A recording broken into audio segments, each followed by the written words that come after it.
बारिश ने छीनी किसानों की खुशियां।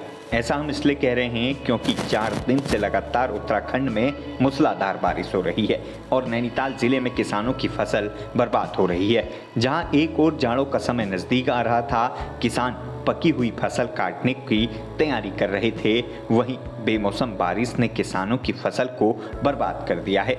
किसानों की धान और भट्ट की फसल इन दिनों पक चुकी थी और किसान उन्हें काटकर सुखाने की तैयारी में थे। बेमौसम बारिश किसानों के लिए मुसीबत बनकर आई और किसानों की फसलें बर्बाद हो गई। ये मौसम तो मानसून की विदाई का था, पर ये जो बारिश इस समय हो रही है मानसून के पीक सीजन की तरह हो रही है।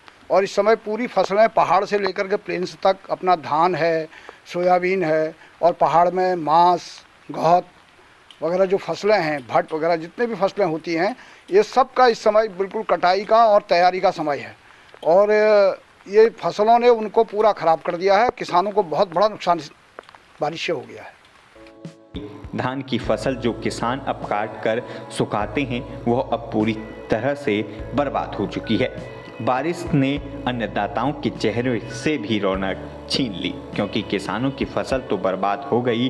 किसान अब कृषि विभाग के संयुक्त निर्देशक पीके सिंह से मुआवजे की मांग कर रहे हैं। किसानों ने कहा कि हमें भारी नुकसान हुआ है।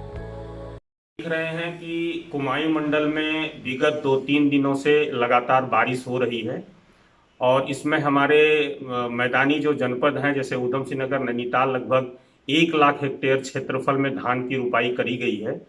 और हमारे विभाग की पूरी टीम, सारे अधिकारी कर्मचारी अलर्ट मोड में है, सतत निगरानी में है।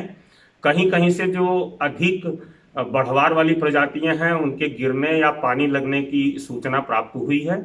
बारिश बंद होने के पश्चात वास्तविक सर्वे किया जाएगा कि वास्तव में कितना नुकसान हुआ है। यदि जल निकासी अच्छे से हो जाती है और गिरी हुई फसल उठ जाती है तो नुकसान कम होने की संभावना है, लेकिन बारिश के बंद होने के बाद ही वास्तविक सर्वे होके वास्तविक जो क्षति हुई है वो निकल के आएगा।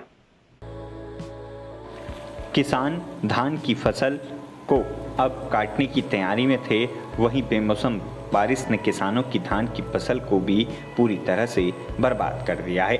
उत्तराखंड के हल्द्वानी से न्यूज़ 18 लोकल के लिए पवन सिंह कुंवर की रिपोर्ट।